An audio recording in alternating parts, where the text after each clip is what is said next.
बेटी पढ़ाओ, अपनी बेटियों को पढ़ाएंगे और उनसे बेटियां बचाओ। तो इन्होंने तो पहले ही बोल दिया था कि जो SC ST की जो महिलाएं हैं, टारगेट है क्या आसान? बिल्कुल नहीं, उन्हें दलित बच्चियां आसान टारगेट नहीं है। उनके ऊपर अत्याचार करने वालों को जो सरकार जो सुरक्षा प्रदान करती है, मैंने बताया ना कि फूलन देवी के हत्यारों को महामंडित किया जाता है। तो उन्हें तो पता है कि इन बच्चियों का अगर हम बलात्कार करेंगे तो हमारे समर्थन में कई लोग खड़े हो जाएंगे। मैं आपको बताना चाहता हूं कि जब इंदर मेघवाल की हत्या हुई तो हत्यारे पक्ष की जो भी जातियां थी वो हत्यारों के साथ मजबूती से खड़ी हुई, पैसा इकट्ठा करके दिया गया, उसके जो एक्ट है उसको सही ठहराया गया। अब जैसे उत्तर प्रदेश के अंदर जो कंटिन्यूसली जो रेप हो रहे हैं, जो शेड्यूल कास्ट पे जो अत्याचार हो रहे हैं, वो सारे के सारे जो अत्याचारों को कहीं ना कहीं सत्ता का संरक्षण प्राप्त है। और आप ये कहते हैं कि ये मुस्लिम ने किया या हिंदुओं ने किया, हमारे लिए अत्याचार करने वाले सारे बराबर हैं, चाहे वो हिंदू हो या मुस्लिम। लेकिन जब से मुस्लिम आरोपियों का पता चला, लोगों ने आवाज नहीं उठाई। देखिए, आपके चैनल के माध्यम से मैंने क्या कहा है कि अगर आप ये सोचते हैं कि समाज ने चूड़ियां पहनी हुई हैं, चाहे कोई गैर मुस्लिम हो या मुस्लिम हो, तो ऐसा नहीं है।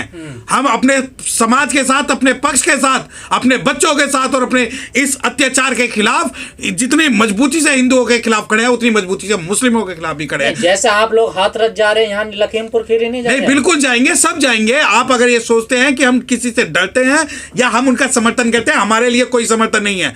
हमारे लिए अत्याचार करने वाले की कोई धर्म और कोई जाति नहीं है।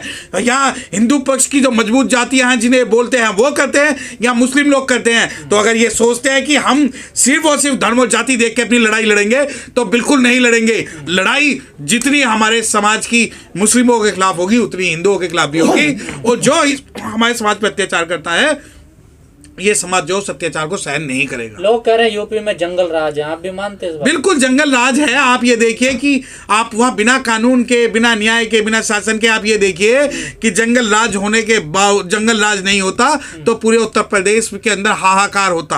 आज हाथरस के अंदर आपने ये चीज देखी, और अब लखीमपुर खीरी के अंदर आप देखते हैं हमारे लोगों को प्रत्यक्ष से प्रत्यक्ष रूप से प्रताड़ित किया जा रहा है, और रोज नई अत्याचार की घटनाएं उत्तर प्रदेश से निकल कर आ रही है। तो जंगल राज नहीं है तो क्या है? योगी जी का तो कहा जाता सख्त है प्रशासन, बुलडोजर चला देते हैं। हाँ, तो बुलडोजर सिर्फ, देखिए, बुलडोजर चलाना संविधान सम्मत शासन लागू करना नहीं है। अगर आप बुलडोजर चला रहे हो तो बुलडोजर तो सभी के ऊपर चला रहे हो। हमें बुलडोजर से न्याय थोड़ी चाहिए, हमें तो जाति विहीन व्यवस्था चाहिए। हमें चाहिए कि हमारा जो सम्मान है वो बना रहे, हमारी महिलाओं की रक्षा हो। आप ये बताइए कि आज जितने भी SC ST के FIR उत्तर प्रदेश के अंदर दर्ज हुई हैं, उनमें कितने लोगों को सजा हुई है? हमें बुलडोजर से क्या लेना? अगर आप सोचते हो कि बुलडोजर हमें न्याय दिला रहा है, तो हमें ऐसे न्याय की जरूरत नहीं है। हमें न्याय की जरूरत यह है कि हमें प्रतिनिधित्व दिया जाए, हमारे आरक्षण के प्रावधान लागू किए जाए, हमारी सुरक्षा की जाए, हमारी जिम्मेदारी ली जाए, तब जाके हम मानेंगे कि कानून का शासन है। परंतु ये सरकार विफल रही है सुरक्षा प्रदान करने में शेड्यूल कास्ट को, उनकी महिलाओं को। तो फिर कैसे होगी सुरक्षा? जब तक हम सत्ता नहीं बदलेंगे, जब तक हम सरकार नहीं बदलेंगे। मैं आपसे पूछना चाहता हूं कि 4 बार बहन कुमारी मुख्यमंत्री बनी, बहन कुमारी मायावती जी उत्तर प्रदेश की मुख्यमंत्री बनी। आप एक भी ऐसी विभत्स घटना बता दीजिए, जो अपराधी है वो किसी जाति और धर्म का नहीं होता। रूहें कांपती थी उनकी बहन जी के शासन काल में जो कोई अत्याचार करने के लिए। और उत्तर प्रदेश में ऐसा पहली बार हुआ कि उत्तर प्रदेश की महिलाएं 5 बजे के बाद घर से बाहर जब निकली तो वो बहन जी के शासन काल में निकली।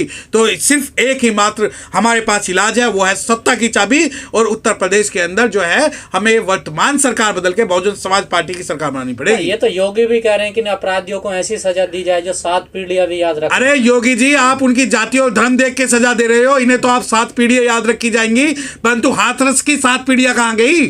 क्या हाथरस के अंदर 7 पीढ़ियां नजर नहीं आई?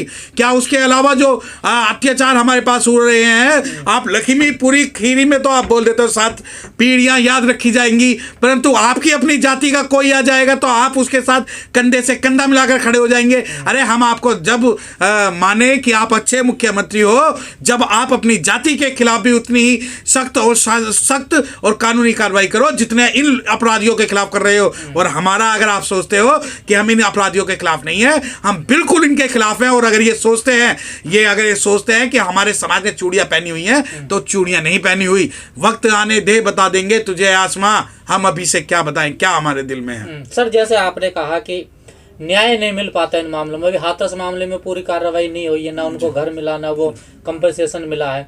ये 2-4 दिन हल्ला होता है फिर लोग भूल जाते हैं। देखिए हमारे समाज के साथ बहुत सारी परेशानियां ये हैं कि ये समाज रोज मजदूरी करके खाने वाला लोग है। अगर ये कंटिन्यूसली जो अपना काम धंधा छोड़ेंगे तो भूखे मरने की नौबत आ जाती है। इस वजह से हमारे जो आंदोलन है वो लंबे नहीं चल पाते, परंतु ये आंदोलन चलाने की बजाय हमें सशक्त सरकार और हमें एक ऐसा सरकार बनाने की जरूरत है जो अत्याचार करने वाले की रूप नहीं, में। आपको सरकार प्रशासन का भेदभाव नजर नहीं आता? दूसरों को तो तुरंत कंपेंसेशन मिल जाता, नौकरियां मिल नहीं जाती। मैं वही तो बात बता रहा हूँ कि जब आप कह रहे हो कि ये योगी जी बहुत अच्छे मुख्यमंत्री है, तो मैंने आपसे कहा ना कि जब हमें जो SC/ST की जितनी भी परियोजनाएं हैं अगर आप उन्हें लागू करो, आरक्षण का लागू करो या SC/ST एक्ट के प्रावधान लागू करो या आरोपियों को बिना जाति धर्म के अगर आप जो है सजा दो, तो आप ये मानिए कि अच्छा जो रूल ऑफ लॉ चल सकता है। परंतु ये सरकार रूल ऑफ लॉ चलाने में विफल रही है, क्योंकि यहाँ जो भी निर्णय होते हैं वो जातियों के आधार पर होते हैं। लक्ष्मीपुर खीरी में अगर आप ये कह रहे हो कि 7 पुश्तें याद रखेंगी, तो 7 पुश्तें याद रखने के लिए जो है हाथरस को आप क्यों भूल जाते हो? क्योंकि आप उसके अंदर गैर मुस्लिम शामिल थे। परंतु हम ये अब लॉलीपॉप से जो लेने वाले नहीं है। हमारे लिए जो अत्याचार करता है हम उसके खिलाफ कब तक लड़ेंगे। ये हाथरस लखीमपुर खीरी होते रहेंगे? जब तक हम अपनी सत्ता और सरकार नहीं बनाएंगे तब तक होते रहेंगे। हम लोग जो है आइडियोलॉजिकल रूप से अपने आप को, सैद्धांतिक रूप से अपने आप को मजबूत मानते हैं, परंतु अगर हम राजनीतिक रूप से कमजोर हैं तो हम आइडियोलॉजिकल रूप से, सोशल रूप से, फाइनेंशियल रूप से, सब रूप से कमजोर रहेंगे और हमारी कहीं सुनवाई नहीं होगी। ऐसे ही रोज अत्याचार होंगे और ऐसे हम पिटते लुटते रहेंगे। देखिए पक्ष हो या विपक्ष हो, उन्हें इस बात से कोई फर्क नहीं पड़ता कि 2 बच्चियों का बलात्कार हुआ है। न केवल बलात्कार हुआ बल्कि हत्या हुई है। मगर यही हत्या अगर किसी गैर अनुसूचित जाति के व्यक्ति के साथ हो जाती है, यह हो जाता, तो पूरा का पूरा पक्ष, विपक्ष, सत्ता और जितने भी विपक्ष के लोग हो सभी सड़कों पर आ जाते हैं। आप ये देखिए कि schedule caste, schedule tribe, OBC की जो अत्याचार होते हैं उसके अंदर ये इनकी जो पॉलिसीज है सेम होती है। और ये कभी भी इस बात की ना तो भर्त्सना करते हैं ना ही सड़कों पर आते हैं और ये उस बात और बढ़ावा देते हैं। आप ये देखिए कि कठुआ में गैंग रेप हुआ। कठुआ में जब गैंग रेप हुआ तो वहां पर विपक्ष ने ना केवल अपराधियों की मदद की बल्कि उस लड़की को ही गलत बताया। हाथरस के अंदर जब शेड्यूल कास्ट की एक महिला का, एक बच्ची का जब बलात्कार करके उसकी हत्या कर दी गई, उसके बाद शासन प्रशासन ने जबरदस्ती उसे जला दिया गया। और उसके बाद अब आप जो लखीमपुर खीरी का देखते हैं, न केवल उनके साथ उनका बलात्कार हुआ बल्कि उनकी हत्या बर्बरपूर्ण तरीके से करके उन्हें टांग दिया गया।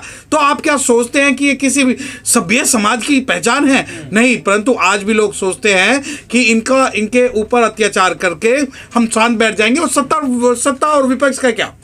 देखिए आज ये कह रहे हैं कि मुस्लिमों ने अत्याचार किए, तो मुस्लिमों पे को आप मुस्लिमों के खिलाफ जितने भी अनुसूचित जाति के लोग हैं वो खड़े हो।